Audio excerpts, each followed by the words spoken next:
o Alerta Geral. Bate-papo político com os jornalistas Luzenor de Oliveira e Beto Almeida. Mais uma semana começa com o desafio do governo federal contornar insatisfação de aliados que querem pressa na indicação de apadrinhados políticos e também na liberação de verbas. A demora faz a base parlamentar de apoio ao Palácio do Planalto continuar com inconsistência. Mais informações agora com o repórter Carlos Alberto. O presidente Luiz Inácio Lula da Silva entrou no 5º mês de mandato sem conseguir dar solidez a uma base parlamentar que o garanta tranquilidade na relação com o Congresso Nacional. Os resultados das eleições de 2022, que engrossaram os grupos aliados ao então presidente Bolsonaro, dando um viés mais à direita na Câmara e no Senado, e a lentidão na partilha de cargos, assim como na liberação de verbas, fazem com que o governo enfrente turbulência no convívio entre executivo e legislativo. A instabilidade nessa relação continua e, ao longo desta semana, líderes de partidos e representantes do governo tentam amenizar um ambiente de turbulência. Há descontentamento no MDB, no União Brasil e no Republicanos, além de frustração entre deputados do PP e PL, duas siglas com fortes ligações ao bolsonarismo, mas que enfrentam divisões dos parlamentares que precisam do apoio do governo federal para suas bases eleitorais.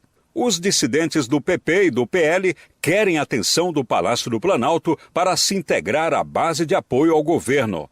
Entre lideranças do MDB, União Brasil e Republicanos, a impaciência é que há demora na nomeação de cargos para Codevasf, Denox, DENIT e, por exemplo, Banco do Nordeste. Com informações dos bastidores políticos, Carlos Alberto. Nessa lista de partidos, jornalista Beto Almeida, deve ser incluído também o PSD, que é um dos principais aliados ao governo federal na Câmara e no Senado. O que chama a atenção é que o governo ainda não conseguiu aprovar com tranquilidade qualquer projeto que venha, que seja originário do Palácio do Planalto. Essa derrota, com a derrubada de vetos a trechos da Lei do Saneamento Básico, fez o governo federal acender mais uma vez a luz amarela. São muitas cobranças, como disse o Carlos Alberto, pressões para o governo federal definir ocupantes de cargos na administração federal, como no BNB, na Codevasf, no DENIT, no Denox e de outros órgãos federais. E essas nomeações dependem da agilidade do presidente da República, dos ministros e também da articulação política, tanto na Câmara quanto no Senado. Momentos de turbulência nessa relação entre executivo e legislativo, e nesta semana o próprio presidente Lula, jornalista Beto Almeida, tenta contornar essas adversidades e diminuir a tensão entre legislativo e poder executivo, articulações que passam também pelo Ceará. Jornalista Beto Almeida, bom dia. Beto Almeida, a análise política com credibilidade e isenção. Bom dia, Luzenor. Bom dia aos nossos ouvintes. Luzenor, não tá fácil a vida não pro presidente Lula. Ele, inclusive, disse que após esse retorno à Inglaterra, né, onde foi para coroamento do rei Charles III, disse que iria assumir pessoalmente a sua articulação política. Ou seja, inicialmente ele identificou ali, né, no José Padilha, no ministro José Padilha, um dos problemas para essa articulação.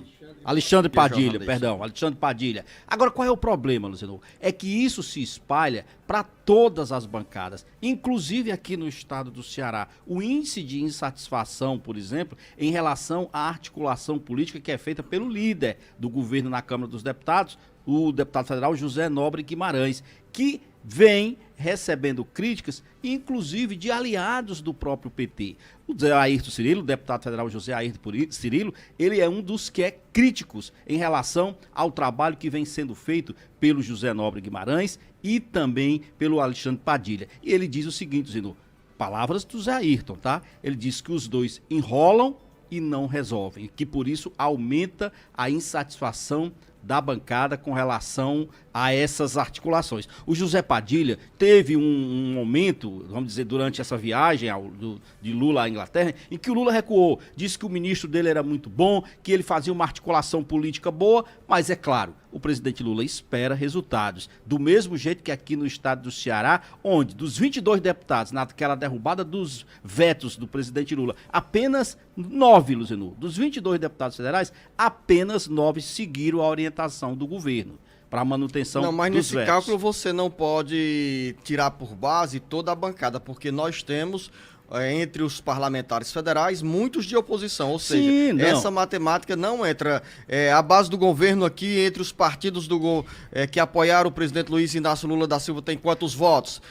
Onde é que foram as traições? Foram no PDT, no União Brasil, que são partidos aliados ao governo federal. Agora, também em relação a essas críticas ao deputado federal José Nobre Guimarães, não tem muito de ciúme, não, o jornalista Beto Almeida. Afinal, Guimarães é um homem próximo hoje ao governo do estado, tem trânsito livre no Palácio do Planalto e tão entusiasmado, como nós registramos na última sexta-feira, que já está com o pé na estrada como um dos pré-candidatos ao Senado em 2026. Com certeza tem, claro, isso quando o próprio José Guimarães tem os projetos políticos dele, Zenu, e aí ele prioriza naturalmente cargos, a indicação de nomes ligados a ele, isso causa uma ciumeira. Agora, não deixa de ser também evidente de que há uma insatisfação que extrapola a questão propriamente do ciúme, porque não, há uma insatisfação generalizada. Quando você vê um aliado, um petista, como é o caso do Jair Cirilo, dizer que o Guimarães só pensa nos interesses dele,